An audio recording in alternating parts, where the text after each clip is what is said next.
तो hello friends, कैसे हैं आप? उम्मीद करता हूँ कि अच्छे होंगे। तो ये है हमारी एमआईएस सीरीज की दूसरी क्लास, जिसमें हम लोग आज पाइवट चार्ट के बारे में जानने वाले हैं कि पाइवट चार्ट हम लोग किस तरीके से इंसर्ट कर सकते हैं। पिछली वीडियो में मैंने आपको बताया था कि पाइवट टेबल किस तरीके से हम लोग इंसर्ट करते हैं, और वहाँ पे मैंने पाइवट टेबल से रिलेटेड जो भी ऑप्शंस होते हैं, जरूरी ऑप्शंस, उनके बारे में मैंने आपको डिटेल्स में बताया था।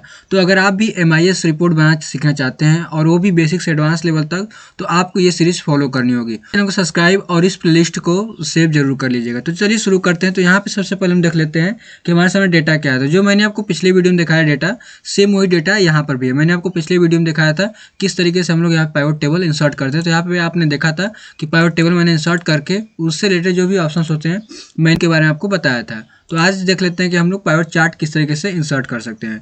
सबसे पहले कंट्रोल ए प्रेस करेंगे। जो प्रक्रिया थी पाइवट टेबल इंसर्ट करने की, सेम वही प्रक्रिया है पाइवट चार्ट भी इंसर्ट करने का। तो कंट्रोल ए प्रेस कर लीजिए, जिससे आपका सारा डेटा एक साथ सिलेक्ट हो जाएगा। देन इंसर्ट टैब में जाइए। यहाँ पे आपके सामने दिखाई देगा चार्ट, पाइवट चार्ट इसमें दिखाई दे रहा है। तो यहाँ पे आप क्लिक करेंगे तो पाइवट चार्ट दिखाई दे रहा है, and pivot chart and pivot table किसी पर भी क्लिक कर सकते हैं। पाइवट चार्ट क्लिक करेंगे तो भी आपका पाइवट टेबल इंसर्ट होगा। पाइवट चार्ट और पाइवट टेबल इंसर्ट करेंगे तो भी आपका दोनों एक साथ ही इंसर्ट होगा, क्योंकि बिना पाइवट टेबल के पाइवट चार्ट इंसर्ट नहीं हो सकता है। तो कोई भी क्लिक कर लीजिएगा। तो मैं ऊपर वाला ही क्लिक कर लेता हूँ। देन जो आपको फॉर्मेट पाइवट टेबल इंसर्ट करते हुए दिखाई दे रहा था, सेम वही आपको यहाँ पर भी दिखाई दे रहा है। तो एक बार के लिए अगर आप फर्स्ट वीडियो देख रहे हैं तो मैं आपको समझाना चाहता हूँ यहाँ पे।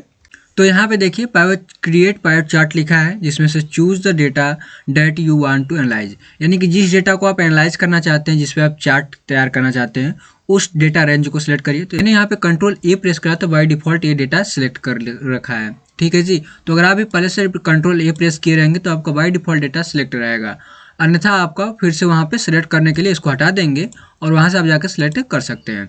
देन यहाँ पे use an external data source, अगर आप कहीं और से डेटा को लाना चाहते हैं यहाँ पे तो आप इसका यूज करेंगे। देन इसका यूज हम आगे देखने वाले हैं, फिलहाल के लिए इसको स्किप कर देंगे। थोड़ा सा नीचे आएंगे, यहाँ पे where you want the pivot chart to be placed, यानी कि आप पाइवट चार्ट कहाँ पे देखना चाहते हैं, किस सीट में देखना चाहते हैं, तो आप देख सकते हैं। तो हमें न्यू सीट में चाहिए तो हम लोग न्यू वर्क सीट पे क्लिक करेंगे। अगर आपके कोई पहले से सीट है जहाँ पे आपको देखना है पावर चार्ट इंसर्ट करना है, तो आप एग्जिस्टिंग वर्कशीट पर क्लिक करके यहाँ से आप सेल को सिलेक्ट कर सकते हैं। देन हम लोग यहाँ पे न्यू वर्कशीट लेंगे, और इसके नीचे भी एक ऑप्शन है जिसको हम लोग आगे देखेंगे। देन यहाँ पे ओके कर देंगे।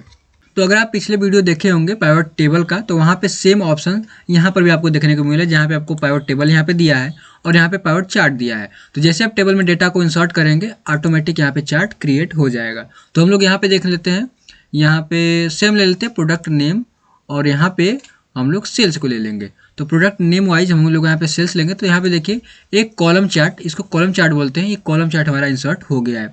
जैसे आप लोग पाइवट चार्ट या फिर पाइवट टेबल इंसर्ट करते हैं तो आपको वहाँ पे एक दो ऑप्शन अलग से दिखाई देता है, जैसे पाइवट चार्ट एनालाइज, डिजाइन और फॉर्मेट। तो आप पाइवट टेबल इंसर्ट करेंगे तो यहाँ पे पाइवट टेबल एनालाइज लिख के आता है और डिजाइन आता है। लेकिन आप यहाँ पे पाइवट जब चार्ट इंसर्ट करेंगे तो आपको पाइवट चार्ट एनालाइज और डिजाइन और फॉर्मेट तीन आपको टैब देखने को मिल सकता है। ठीक है जी। तो देन यहाँ पे आते हैं पाइवट चार्ट एनालाइज। तो यहाँ पे हमारे सामने कई सारे ऑप्शंस हैं। तो यहाँ पे सबसे पहले देखते हैं चार्ट नेम।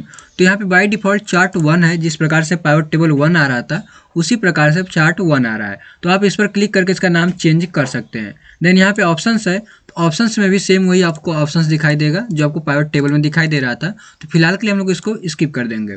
और यहाँ पे आते हैं इंसर्ट स्लाइसर, इसको भी देखेंगे आगे आने वाली वीडियो में, आपका थर्ड वीडियो उसी पे रहेगा। और इंसर्ट टाइमलाइन, इसको भी देखेंगे। फिलहाल के लिए इसको हम लोग स्किप कर देते हैं। और रिफ्रेश के लिए मैंने आपको बताया था कि जब भी आप डेटा में कोई चेंजेस करते हैं तो यहाँ पे आके आप रिफ्रेश कर देंगे तो ऑटोमेटिक डेटा यहाँ पे चेंज भी हो जाएगा। देन यहाँ पे चेंज डेटा सोर्स, अगर आपका डेटा गलत सेलेक्ट हो गया है तो आप यहाँ से क्लिक करके डेटा का जो सोर्स है उसको फिर से यहाँ पे चेंज कर सकते हैं। क्लियर मूव चार्ट, अगर आपको चार्ट किसी अन्य सीट में चाहिए तो यहाँ से मूव चार्ट कर सकते हैं। फील्ड आइटम एंड सेट्स, इसको मैंने आपको बताया था किस तरीके से कार्य करता है। तो फिलहाल के लिए मैं इसको भी स्किप करता हूँ, क्योंकि पाइवट चार्ट में उसका यूज बहुत कम होता है। पाइवट टेबल के ही वीडियो में आपको ये समझना चाहिए कि पाइवट टेबल में किस तरीके से हम लोग इसको कार्य करते हैं, क्योंकि पाइवट टेबल में इसका ज़्यादा यूज होता है, पाइवट चार्ट में इसका बहुत कम यूज होता है। ठीक है जी। देन इसको हम लोग छोड़ देंगे और आते हैं यहाँ पे। तो कुछ ऐसे ऑप्शन है, जैसे हम लोग बाहर क्लिक करें तो हट जाता है, इस पर क्लिक करेंगे और देन एनालाइज पे आ जाएंगे। अगर हम लोग इसको कट कर देते हैं तो फिर से हमें चाहिए तो हम लोग फील्ड लिस्ट पर क्लिक कर देंगे तो ऑटोमेटिक फिर से हमारा आ जाएगा। डिजाइन डिजाइन का मतलब समझ रहे होंगे आप कि क्या होता है। डिजाइन का मतलब अगर आपको चार्ट को कोई डिजाइन देना है, जैसे यहाँ पे दिखा बाय डिफॉल्ट क्रिएट हो के आ रहा है, तो इस पर आप क्लिक करके जो आपको डिजाइन अच्छा लग रहा है, जैसे हमें यहाँ पे ये अच्छा लग रहा है तो हमने यहाँ पे क्लिक करा तो ये कुछ इस प्रकार से आ गया है। जैसे यहाँ पे टोटल दिया है, तो अगर टोटल को रखना है हेडिंग तो रखिए, अन्यथा यहाँ पे डिलीट प्रेस करेंगे तो ऑटोमेटिक डिलीट हो जाएगा। देन यहाँ पे टोटल है, इसको भी डिलीट करेंगे डिलीट हो जाएगा। और यहाँ पे है तो इसको आप डिलीट नहीं कर सकते हैं। इसके लिए आप क्या करेंगे आप कि मैं Ctrl Z करता हूँ फिलहाल के जो है वो आ जाए, और यहीं पे कहीं पे राइट क्लिक करूँगा। जैसे यहाँ पे मैंने करा राइट क्लिक माउस से, यहाँ पे लिखा है hide value fields button on chart, इस पर क्लिक करेंगे तो आपका हट जाएगा। फिर हम लोग इस पर क्लिक करते हैं हाइड ऑल बटन, यहाँ पे hide all field button on chart, इस पर क्लिक करेंगे तो आपका सभी का सभी हट जाएगा। इस पर भी आप क्लिक करेंगे, इसको डिलीट करना होगा तो डिलीट कर दीजिए। देन इसको भी आप डिलीट करना चाहते हैं तो राइट क्लिक करके डिलीट कर दीजिए, या फिर डायरेक्ट आप वहाँ पे सिलेक्ट करके कीबोर्ड से डिलीट बटन प्रेस कर सकते हैं। देन इसको भी नहीं चाहिए तो आप यहाँ पे डिलीट बटन प्रेस कर सकते हैं सिलेक्ट करके, तो आपका डिलीट हो जाएगा। लेकिन फिलहाल के हमें ये चाहिए तो हम लोग यहाँ पर इसको रखेंगे। ठीक है जी। अब हम लोग यहाँ पे देख लेते हैं डिजाइन टैब में, तो यहाँ पे दिया ऐड चार्ट एलिमेंट्स, इस पर क्लिक करेंगे एक एक्सिस, तो इस पर क्लिक करेंगे देख लीजिए आप क्या होता है।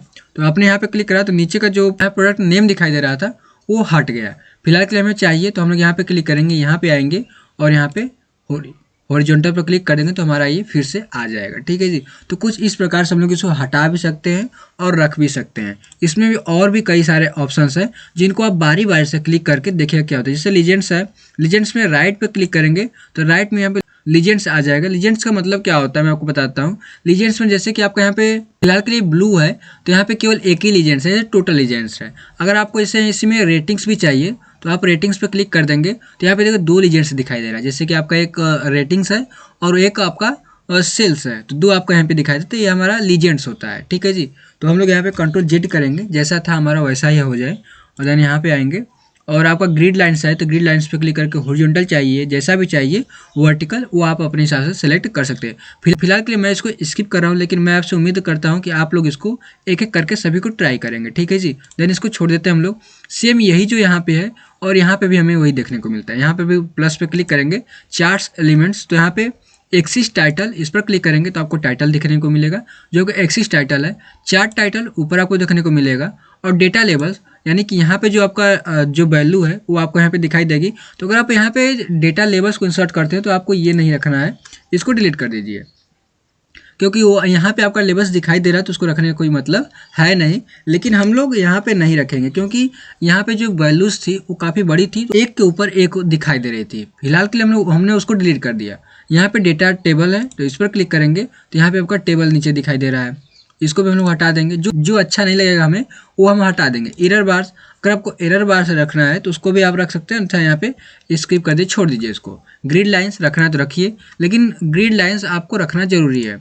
ग्रिड लाइन्स रखिए। लीजेंड्स है तो आपको लीजेंड्स रखना है तो रखिए। मैंने आपको वहाँ पे दिखाया था तो लीजेंड्स का कोई ज़रूरत है नहीं, क्योंकि एक ही डेटा है तो लीजेंड्स का रखने का कोई मतलब होता नहीं यहाँ पे। देन यहाँ पे हम लोग आ जाएंगे, फिर से इस पर क्लिक करेंगे। यहाँ पे पेंट्स का भी ऑप्शन दिया है जिस पर आप क्लिक करके अपने चार्ट का स्टाइल जो है वो चेंज कर सकते हैं। ठीक है। तो यहाँ पे छोड़ दीजिए इसको और यहाँ पे आए थे चार्ट पे और यहाँ पे डिजाइन पे आए थे, क्योंकि हम लोग डिजाइन पे थे। यहाँ पे क्विक लेआउट है, इसमें से आप लेआउट जो आपको चेंज करना है, जैसे कि यहाँ पे हमने इस लेआउट पे क्लिक करा तो ये कुछ इस प्रकार से ऑटोमेटिक चेंज हो गया। देखिए एक्सेल पहले से कुछ चीज़ें बनाए हुआ देता है, तो आप यहाँ पे इजीली यहाँ पे चार्ट क्रिएट कर सकते हैं। Ctrl Z करेंगे तो आप एक स्टेप पीछे आ जाएंगे, आपको पता ही होगा। तो यहाँ पे देखेंगे तो आपको जो भी इसमें से पसंद आ रहा है चार्ट बनाते वक्त वो आप यहाँ से सिलेक्ट कर सकते हैं। इसमें कई सारे लेआउट्स हैं जो पहले से ही क्रिएट किया गया एक्सेल के द्वारा है। ठीक है। अब यहाँ पे कलर है तो कलर भी आप चेंज कर सकते हैं, जो भी आपको यहाँ पे कलर पसंद आए वो आप यहाँ से कलर ले सकते हैं। ठीक है। देन यहाँ पे आपको मैंने बताया ही था, यहाँ पे स्विच रो एंड कॉलम, इस पर क्लिक करिए, देखिए क्या होता है। आपका जो कॉलम था स्विच रो में हो गया और रो जो था वो कॉलम में हो गया। फिलहाल के लिए हमें वो जैसा था वैसा ही चाहिए। सिलेक्ट डेटा, इस पर क्लिक करेंगे तो आपका जो डेटा है उसको सिलेक्ट करना रहता है। तो इसका मतलब क्या होता है और किस तरीके से वर्क करता है मैं आपको आने वाली वीडियो में बताऊंगा, तो इसको फिलहाल के लिए स्किप कर देते हैं।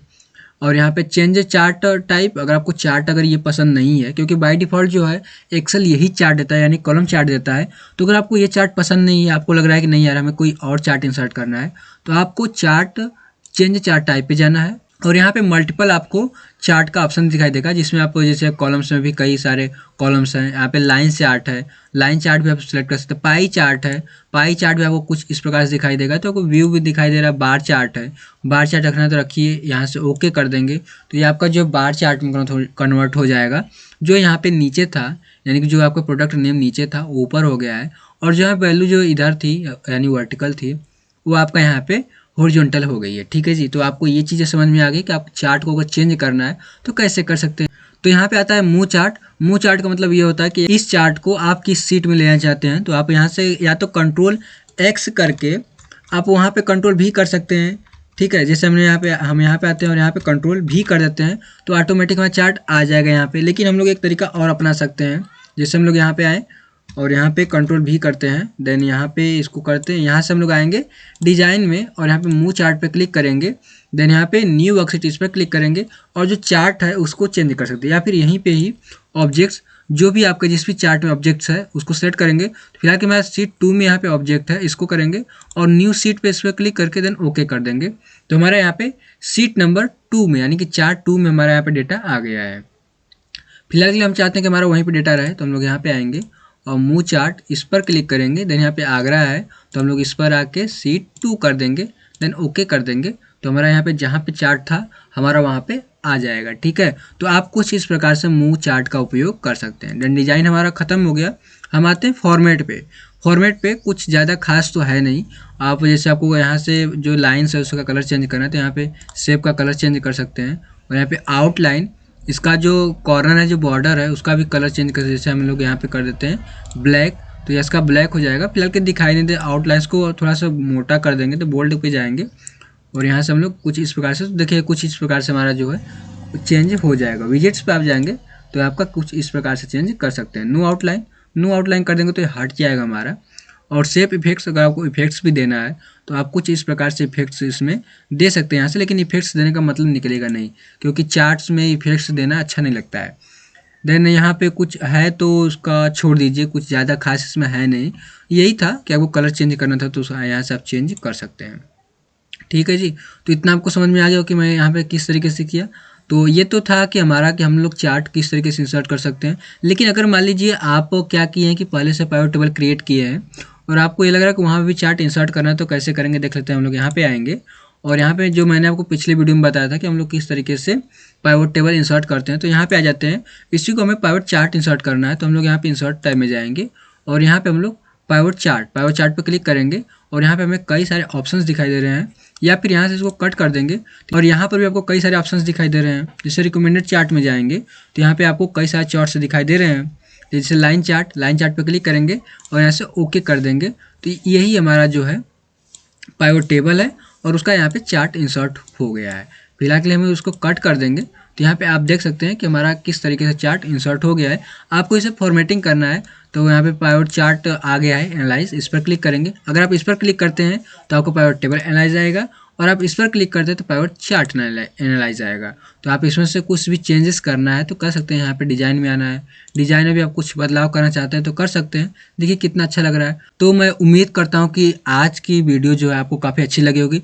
तो अगर आपको और भी कुछ ये सीखना है, जो आपको लग रहा है कि नहीं मुझे ये भी चीज़ें सीखना है, तो आप कमेंट करिएगा, मैं आपके हिसाब से कोई और वीडियो भी बना दूंगा। तो मिलते हैं इसी तरीके के नेक्स्ट वीडियो में, तब तक के लिए आपका बहुत बहुत धन्यवाद।